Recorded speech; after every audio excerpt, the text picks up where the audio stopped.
Hola, ¿qué tal? ¿Cómo están? Qué gusto saludarles una vez más. Bienvenidos a este nuevo recorrido informativo de 30 minutos por las noticias más importantes de la Iglesia Católica en Venezuela y el mundo.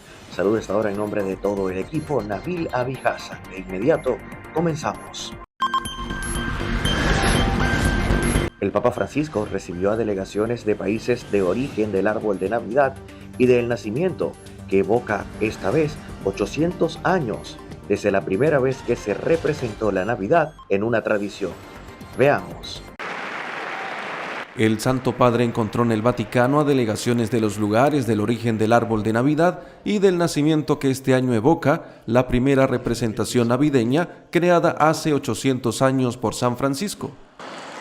Vi accolgo con gioia nel giorno in cui vengono ufficialmente donati e inaugurati l'albero e i presepi. Desde la plaza de San Pedro, dijo el pontífice, pensaremos en Grecho, que a su vez nos remite a Belén. En el territorio italiano de Rieti se realizaron representaciones de la Natividad. El abeto blanco elegido como árbol de Navidad procede del Valle del Maira, en la provincia de Cuneo.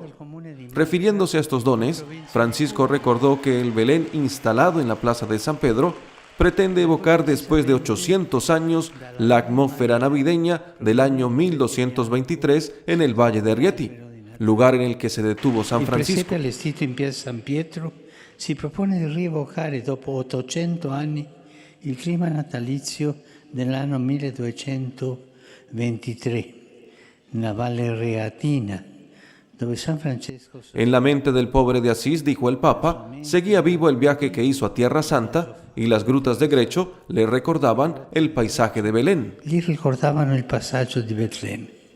Pertanto chiese di representare. El pontífice subrayó que delante de cada pesebre, incluso de los hechos en nuestras casas, revivimos lo que sucedió en Belén hace más de 2000 años. Davanti ad ogni presepe, anche a quelli realizzati nelle nostre case, noi riviviamo ciò che è avvenuto a Betlemme più di 2000 anni fa. El encuentro del Papa Francisco con las delegaciones de los lugares de origen del Belén y del árbol precede a un acontecimiento muy esperado, previsto para esta tarde del 9 de diciembre. En efecto, la tradicional inauguración del nacimiento y el encendido del árbol de Navidad en la plaza de San Pedro. Benedicat vos, omnipotens Deus, Pater, et Filius, et Spiritus Sanctus. La magia de la Navidad empieza con la inauguración de Belén, esta vez conmemorando los más de 800 años desde la primera vez que se realizó la representación del nacimiento. Veamos. La magia de la Navidad empieza en el Vaticano con la tradicional inauguración del Belén y el encendido del árbol de Navidad en la plaza de San Pedro. El abeto de 28 metros de altura procede del municipio italiano de Macra y su madera se utilizará posteriormente para fabricar juguetes que se entregarán a Cáritas. En cuanto al pesebre, la idea de este año ha sido la de revivir en la plaza de San Pedro el ambiente de la Natividad de 1223, cuando San Francisco, de regreso de un viaje a Tierra Santa, pidió que se recreara el nacimiento de Jesús para hacerlo en un pueblo que le recordaba a Belén, Grecho, un pueblo que se encuentra cerca de Roma. El Belén y el árbol permanecerán expuestos hasta la conclusión del tiempo de Navidad, el domingo 7 de enero de 2024. Y precisamente en este tiempo hacia la Navidad, el Papa Francisco nos interpela. ¿Seremos capaces, con la ayuda de Dios, de dar pasos concretos de paz? Fue la pregunta que lanzó tras rezar el Ángelus en el segundo domingo de Adviento. Non è facile, lo sappiamo. No es fácil, lo sabemos. Ciertos conflictos tienen raíces históricas profundas, pero tenemos también el testimonio de hombres y mujeres que han trabajado con sabiduría y paciencia por la convivencia pacífica. Sigamos su ejemplo. Hagamos todo lo posible por afrontar y eliminar las causas de los conflictos. Rimuovere le cause dei conflitti. Ayer, también Día Internacional de los Derechos Humanos, Francisco dirigió su pensamiento hacia las atormentadas Ucrania, Palestina e Israel. la martoriata Ucraina, la Palestina, Israel. Y pidió proteger a los civiles, proteger los hospitales, los lugares de culto, pidió también la liberación total de los rehenes y, por supuesto, garantizar la ayuda humanitaria.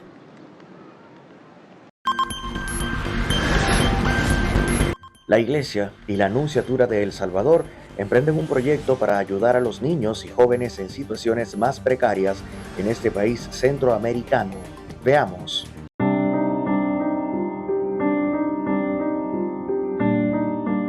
Todavía hay millones de niños y niñas que sufren y viven en condiciones muy parecidas a la esclavitud.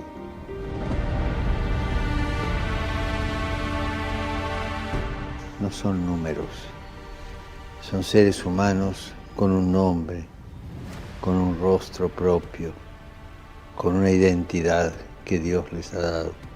Demasiadas veces olvidamos nuestra responsabilidad y cerramos los ojos ante la explotación de estos niños que no tienen derecho ni a jugar, ni a estudiar, ni a soñar. Ni siquiera tienen el calor de una familia.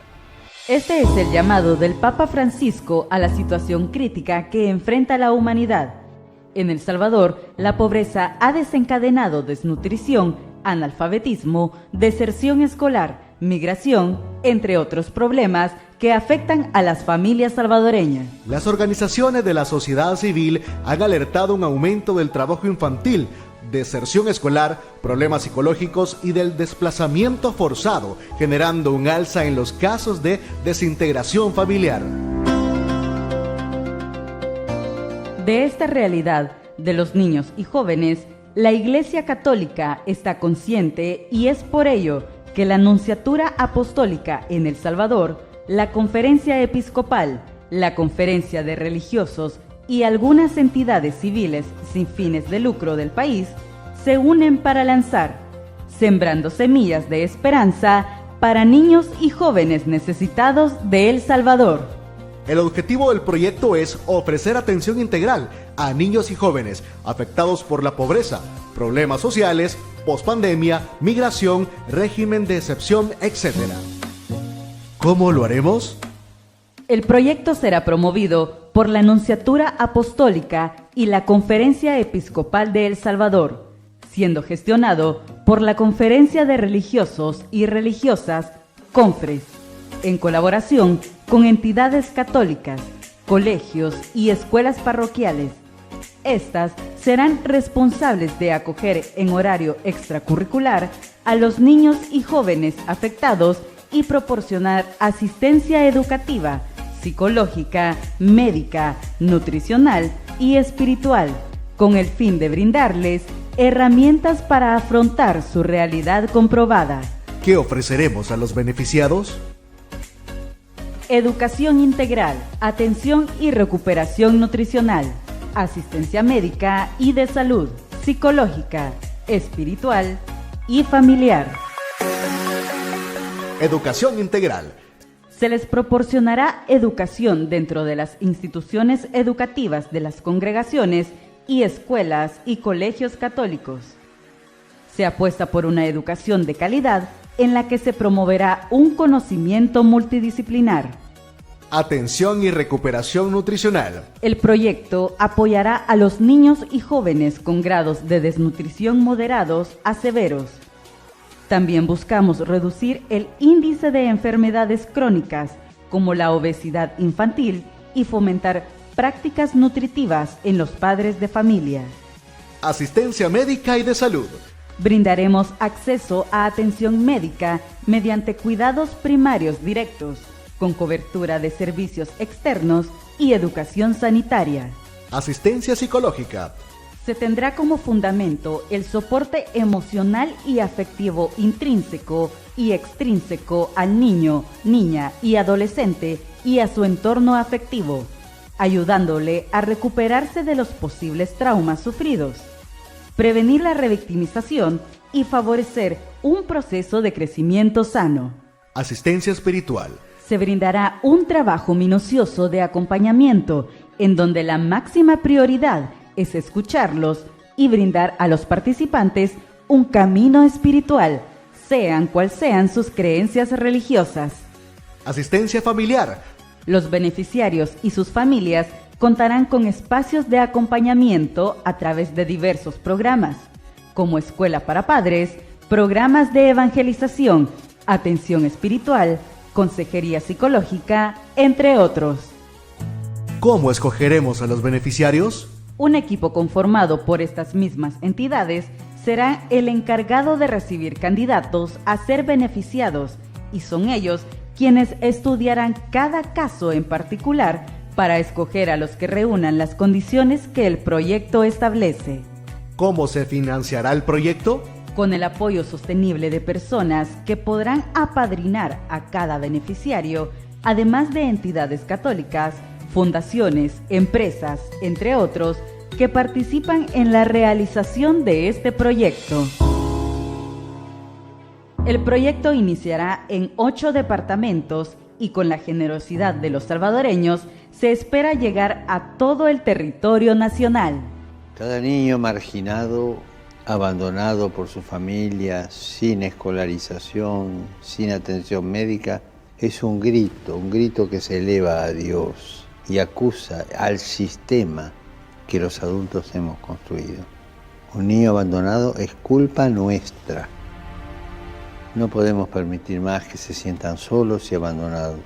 Necesitan poder recibir una educación y sentir el amor de una familia para saber que Dios no los olvida.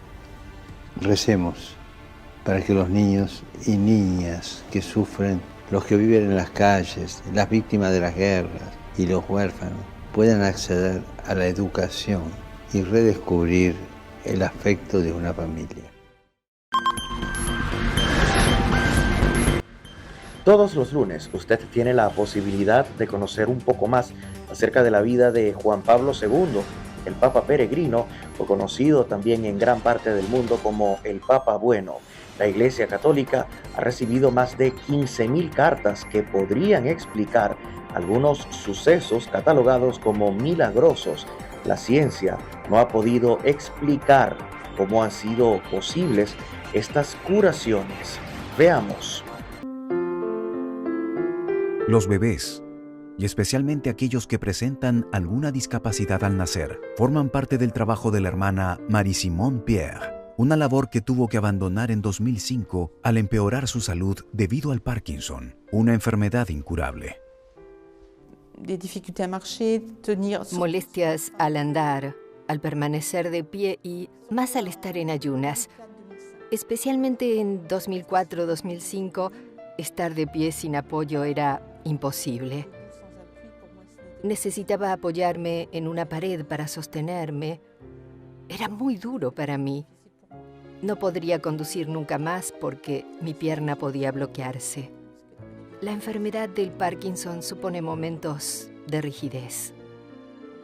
En esta situación, y cuando ella ya había aceptado la enfermedad, las religiosas de su congregación comenzaron a acudir a la intercesión de Juan Pablo II, que había fallecido meses antes. Pedían que Sor Marie-Simone Pierre pudiera volver al trabajo. El efecto fue sorprendente.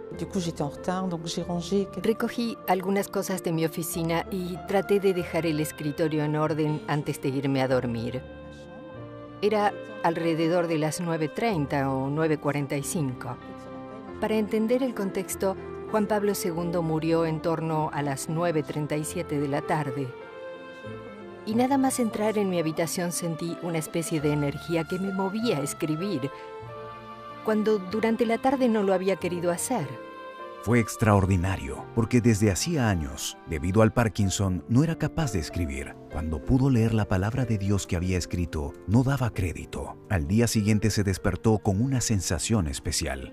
Sentía una gran paz, una gran alegría. Me sentía ligera y sentía un gran deseo de rezar delante del Santísimo Sacramento. Era consciente de que ocurría algo maravilloso. Estaba conmovida. Estaba viviendo algo extraordinario. Así que bajé a la capilla, una capilla que está dentro de nuestra residencia, para rezar porque sentía la necesidad de dar gracias a Dios.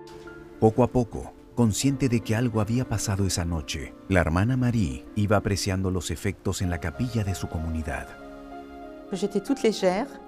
Me di cuenta de que no sentía dolor en las piernas. Me sentía ligera, especialmente con esta mano que había estado como muerta durante la enfermedad. Mi brazo permanecía casi inmóvil junto al cuerpo. De hecho, no había podido moverlo. Al caminar me di cuenta de que el brazo volvía a moverse mientras iba a la capilla. Teníamos un rato de oración seguido de las oraciones matinales y la misa. Durante la misa se suponía que debía leer la primera lectura de este lambón. Al parecer, según me contaron después, yo estaba radiante mientras leía y durante la Eucaristía. Me sentía curada. Para mí era una certeza y me sentía especialmente feliz durante la celebración de la misa. Era maravilloso, algo extraordinario. Al terminar la misa estaba convencida de que había sido curada. La alegría de su comunidad fue tan grande como la sorpresa del doctor que examinó a su paciente pocos días después. Me dijo, ¿qué es lo que ha hecho para venir así? ¿Ha tomado una dosis doble de dopamina? Yo le dije, no, doctor, no he tomado más medicinas, he dejado de tomarlas. Entonces me comentó, ¿cómo es posible? Trate de explicarlo. Así que se lo conté. Juan Pablo II, la oración de las hermanas. Su respuesta fue, espere a que la examine. Me examinó, me llevó mucho tiempo. Me hizo todo tipo de pruebas y al final me dijo, lo siento, no puedo encontrar ninguna razón. Yo le dije, no se preocupe. Más o menos es lo que me dijo. Y al final me recomendó, tiene que volver a venir para comprobar que no hay más síntomas. Me dio una cita para 5 meses después y han pasado más de 15 años. A partir de entonces, volvió a trabajar con recién nacidos, en el mismo centro del que se tuvo que retirar por Parkinson en el año 2005. Gracias a este milagro, certificado por médicos franceses y del Vaticano, se pudo beatificar a Juan Pablo II el 1 de mayo de 2011 en la Plaza de San Pedro. Sor Marie Simon Pierre pudo transportar las reliquias del santo al que había rezado para su curación.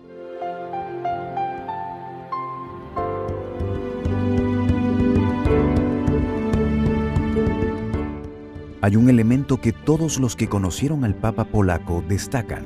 Era una persona alegre, que sabía disfrutar de la vida, con mucho sentido del humor. Uno de los encuentros especiales con jóvenes universitarios llegaba el domingo de Resurrección, en el Cortil de San Damaso. Allí pasaban un rato con el Papa, intentando que disfrutara con la música o con actuaciones divertidas. Eran momentos de familia que no se retransmitían al gran público. Solo después de su muerte se hicieron públicas estas imágenes que reflejan la sonrisa del Papa y su capacidad de conexión con ellos.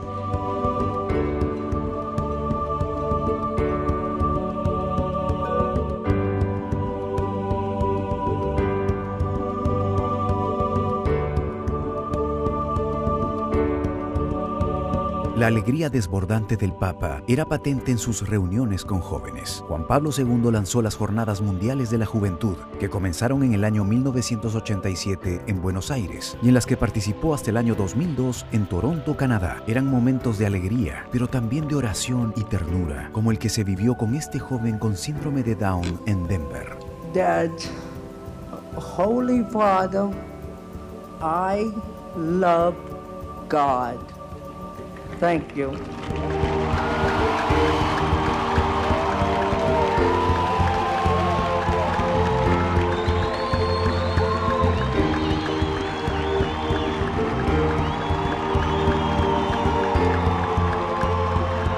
Durante todo su pontificado, cuidó especialmente estos encuentros que atrajeron a multitudes. En Manila, Filipinas, en 1995, a la misa final del encuentro acudieron unos 5 millones de personas, el evento papal más numeroso de la historia hasta la fecha. Una de las escenas más emocionantes se vivió en la Jornada Mundial de la Juventud de Roma en el año 2000. El Papa era ya un anciano de 80 años. Difícilmente podía moverse, pero se esforzaba por seguir el ritmo de los jóvenes. Yo estaba a su lado y lo veía, ¿no? Estaba estaba disfrutando, a pesar del esfuerzo físico que le comportaba, pero estaba disfrutando aquella sintonía, aquella interactividad con los jóvenes, ¿no?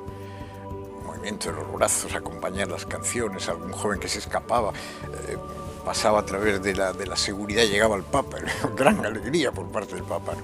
Fue una cosa estupenda. Según Joaquín Navarro Valls, quien fue su portavoz durante más de 20 años, el contacto con la juventud revitalizaba al Papa por muy cansado que estuviera.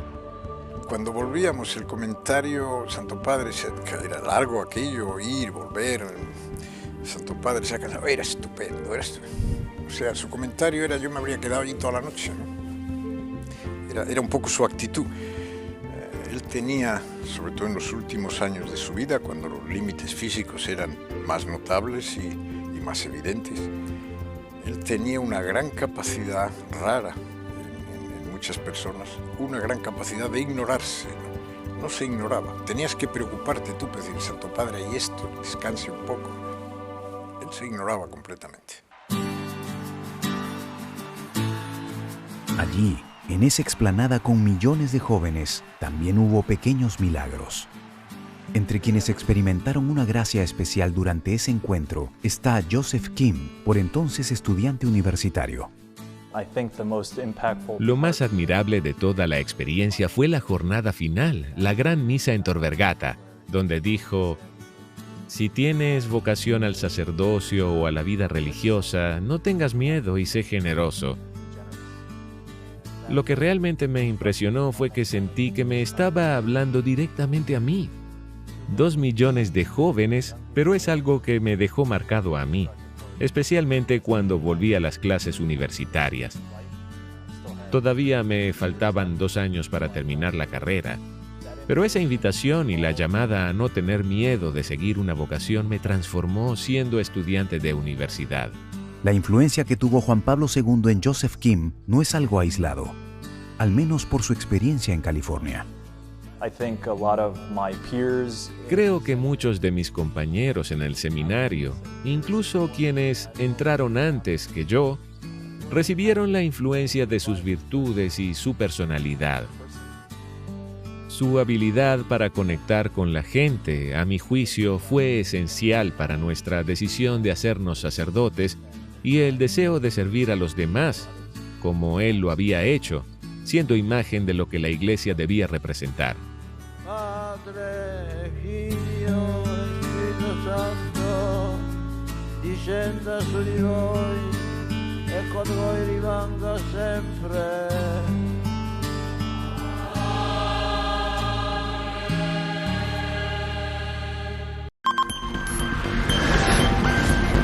Y como siempre en Noticias Multicanal, iniciando la semana, presentamos para usted el rezo del Ángelus, presidido por el Papa Francisco, esta vez desde la Plaza de San Pedro. Cari fratelli e sorelle, buongiorno. Queridos hermanos y hermanas, buenos días.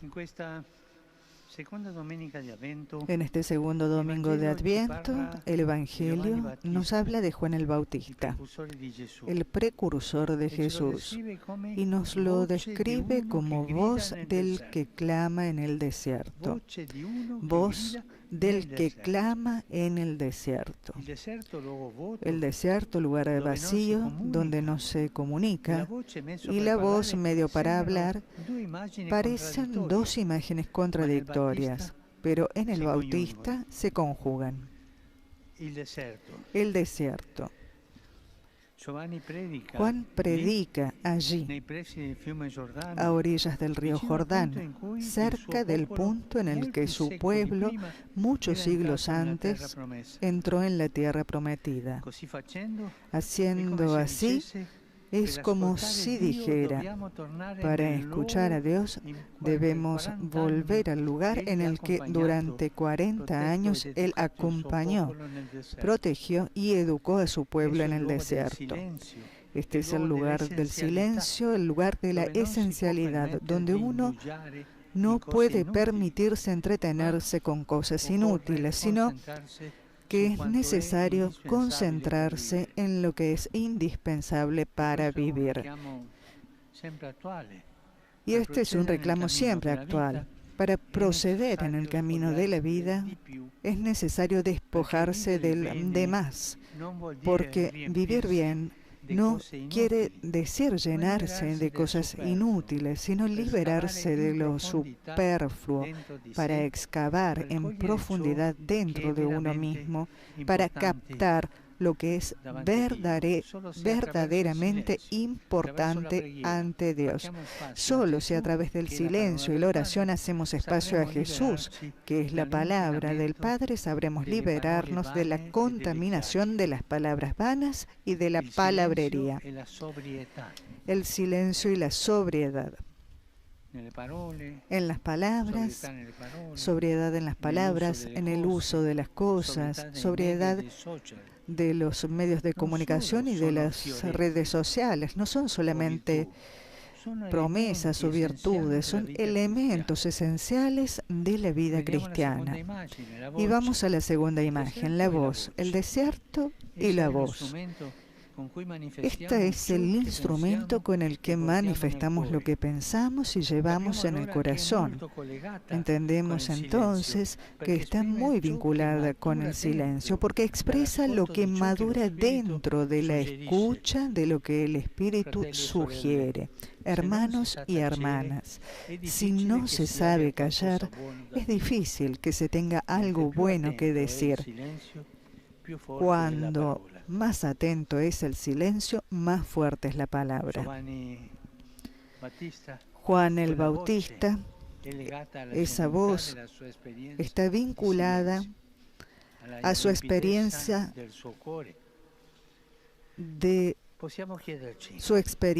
a la limpidez de su corazón.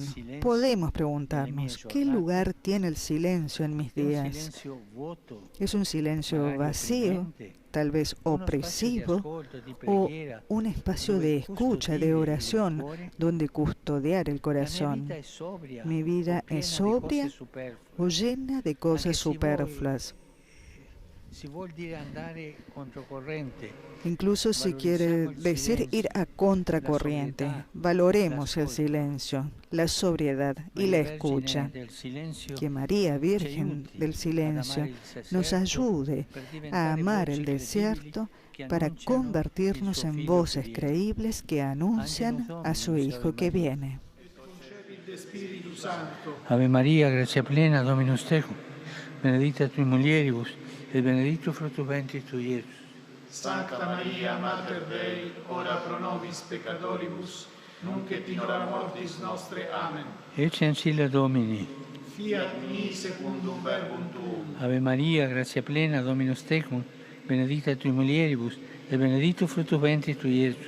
Sancta Maria, Mater Dei, ora pro nobis peccatoribus, nunc et in hora mortis nostre. Amen. Verbum caro factum est. Et habitavit in nobis. Ave Maria, gratia plena, Dominus tecum, benedicta tui mulieribus, et benedictus fructus ventris tui, Iesus. Sancta Maria, Mater Dei, ora pro nobis peccatoribus, nunc et in hora mortis nostre. Amen. Ora pro nobis, Santa Dei Genitrix. Ut digni efficiamur promissionibus Christi. Gratiam Tua, anque sumus Domine, mentibus nostris infunde, che Angelo Annunziante, Christi Filii Tui incarnatione coniovium, per passione meius ad crucem, a resurrectionis, gloria, perducamur. Per Christum Dominum nostrum. Amen. Gloria Patri et Filio et Spiritui Sancto. Sicut erat in principio et nunc et semper, et in saecula saeculorum. Amen. Pro fidelibus defunctis, requiem aeternam dona eis Domine. Et lux perpetua luceat eis. Requiescant in pace. Amen. Sit nomen Domini benedictum. Ex hoc nunc et usque in saeculum. Aiutorium nostrum in nomine Domini. Qui fecit caelum et terram. Benedicat vos, omnipotens Deus, Pater, et Filius, et Spiritus Sanctus. Amen.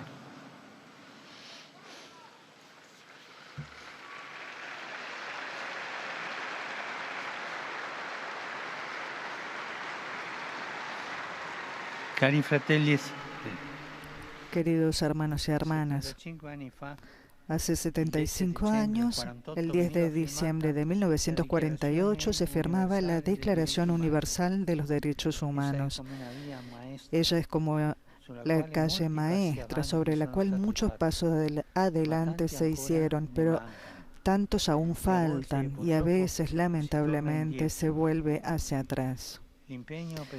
El compromiso por los derechos humanos nunca terminó, y a este propósito estoy cerca de todos aquellos que sin proclamas en la vida concreta de cada día luchan y pagan de persona para defender los derechos de quienes no cuentan. Me alegra la liberación de un número significativo de prisioneros armenios y azerbaiyanos.